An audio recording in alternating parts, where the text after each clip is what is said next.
Transfer posting नियमावली में नहीं होगा संशोधन, शिक्षा विभाग ने दिखाई हठधर्मिता। खबर देखने वाले तमाम दर्शक बंधुओं को एसके चौधरी का प्यार भरा नमस्कार और आदाब। दोस्तों, बिहार की शिक्षा विभाग ने अपनी हठधर्मिता दिखानी शुरू कर दी है और यह हठधर्मिता इस रूप में सामने आई है कि उनकी ओर से यह नीति तैयार कर ली गई है कि शिक्षकों के स्थानांतरण एवं पदस्थापन बिंदु पर जो भी नियमावली का निर्माण किया गया है, जो भी कुछ उसमें उल्लेखित कर दिया गया है, अब उसमें किसी भी प्रकार का संशोधन नहीं किया जाएगा। आखिर शिक्षा विभाग कैसे हठधर्मिता निभा रही है, शिक्षा विभाग क्यों हठधर्मिता निभा रही है, इससे पहले कि इस पर हम विस्तार पूर्वक चर्चा करें, अगर आपने अभी तक हमारे इस चैनल सुसत्य वचन को सब्सक्राइब नहीं किए हैं तो कृपया अभी सब्सक्राइब कर लेंगे। दोस्तों, शिक्षा विभाग की हठधर्मिता इस कदर इतना आगे बढ़ गई है कि वह अपने द्वारा किए गए गलतियों में भी सुधार करना नहीं चाहती है।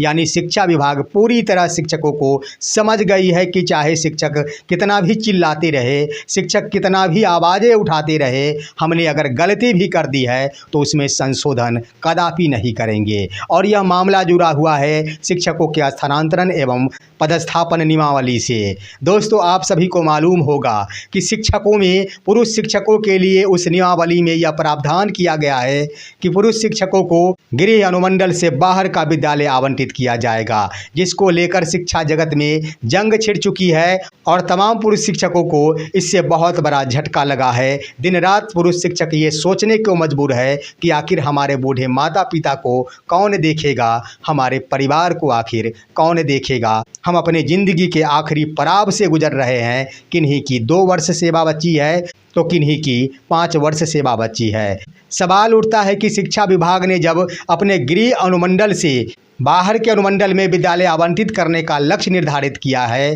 तो इससे यह सवाल खड़ा हो गया था कि बिहार में कुल 8 ऐसे ज़िले हैं जहां सिर्फ एक ही अनुमंडल है। तो ऐसे में संभावना यह दिख रही थी कि निश्चित रूप से शिक्षा विभाग द्वारा इसमें संशोधन किया जाएगा, क्योंकि यह प्रावधान किया गया है कि अपने गृह अनुमंडल में शिक्षकों को विद्यालय आवंटित नहीं किया जाना है, अपने गृह अनुमंडल को छोड़कर ही आवंटित किया जाना है। जहाँ शिक्षा विभाग यह नीति बनाकर खुद फंस गई थी, अब यह शिक्षा विभाग इस पर अंतिम निर्णय ले ली है कि हम इसमें किसी भी प्रकार का संशोधन नहीं करेंगे। इसके लिए हम बता दें कि कुल 8 जिले वैसे हैं जहां सिर्फ एक ही अनुमंडल है। उन 8 जिलों में बांका, लखीसराय, जमुई, शेखपुरा, किशनगंज, जहानाबाद, अरवल और शिवहर जिला है, जहां की सिर्फ एक ही अनुमंडल है। शिक्षकों को ये लग रहा था कि निश्चित रूप से जब एक अनुमंडल है तो हर हाल में शिक्षा विभाग द्वारा गृह अनुमंडल की बातों को समाप्त की जाएगी और संभावना यह दिख रही है कि हो सकता है गृह प्रखंड को छोड़कर बगल के प्रखंड के विद्यालय आवंटित किए जाए, या फिर अपने गृह नगर निकाय या फिर ग्राम पंचायत को छोड़कर बगल के ग्राम पंचायत या फिर नगर निकाय के विद्यालय में पदस्थापित किया जाए। लेकिन शिक्षकों की इन आशाओं पर अब पानी फिरता नजर आ रहा है, क्योंकि शिक्षा विभाग ने अपनी यह पूरी तरह मन बना ली है कि जिस जिले में सिर्फ एक अनुमंडल है वहां अलग से शैक्षणिक अनुमंडल का गठन किया जाएगा और उसी अनुमंडल में शिक्षकों के विद्यालयों का पदस्थापन होगा। यानी बिल्कुल ही स्पष्ट हो गया है कि जिन जिलों में एक अनुमंडल है उन अनुमंडलों को विभक्त कर दिया जाएगा, कई भागों में विभक्त करते हुए शिक्षकों के कोटि अनुरूप उनके विद्यालय का आवंटन किया जाएगा। और ऐसे आपने देख लिया होगा कि पूरे बिहार में कुल 8 ऐसे जिले हैं जहां सिर्फ एक ही अनुमंडल है। तो कहने का अर्थ ये हुआ कि शिक्षा विभाग द्वारा यह नीति इसलिए अपनाई गई है क्योंकि शिक्षा विभाग को अपने द्वारा बनाए गए नियमावली में किसी भी प्रकार का संशोधन नहीं करना पड़े, क्योंकि शिक्षा विभाग ये जानती है कि अगर इसमें संशोधन किया जाता है तो यह पूरे बिहार के लिए लागू हो जाएगा,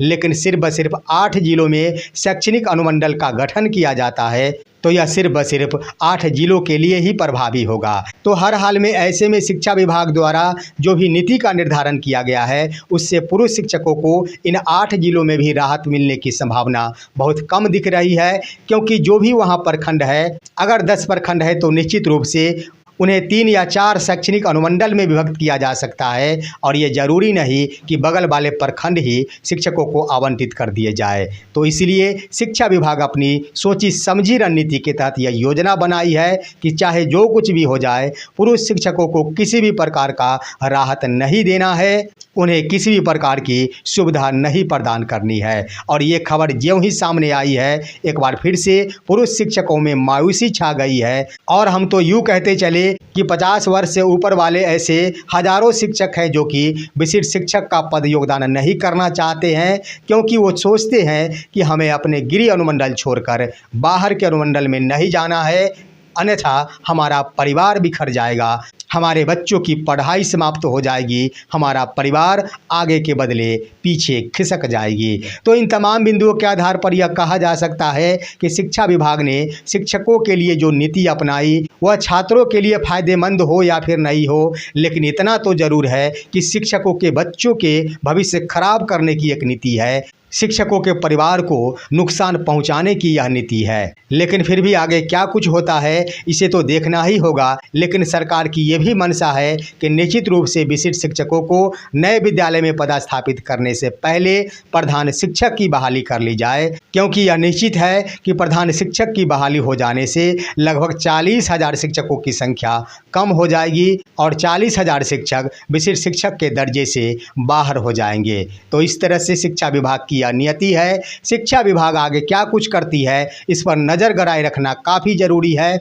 क्योंकि शिक्षा विभाग की नज़रों में पुरुष शिक्षकों को जितना ज़्यादा से ज़्यादा प्रताड़ित किया जाए, उनकी ज़िंदगी के साथ खिलवाड़ किया जाए, उनके परिवारों को नुकसान पहुंचाई जाए, उनके बच्चों की पढ़ाई लिखाई समाप्त कराई जाए, सिर्फ व सिर्फ यही उद्देश्य रह गया है शिक्षा विभाग का। तो देखना होगा कि आखिर बिहार के पुरुष शिक्षक इन चुनौतियों से कैसे निपटते हैं, शिक्षक कैसे ऐसे मुश्किल परिस्थिति का सामना करते हुए अपने परिवार और अपने बच्चों के भविष्य को सुरक्षा प्रदान कर पाते हैं। फिलहाल आज की खबर बस इतना ही। आप सभी हमारे इस वीडियो को लाइक करते हुए तमाम दोस्तों के पास शेयर कीजिए और अब दीजिए अपने ही दोस्त SK चौधरी को इजाज़त। जय हिंद, जय भारत।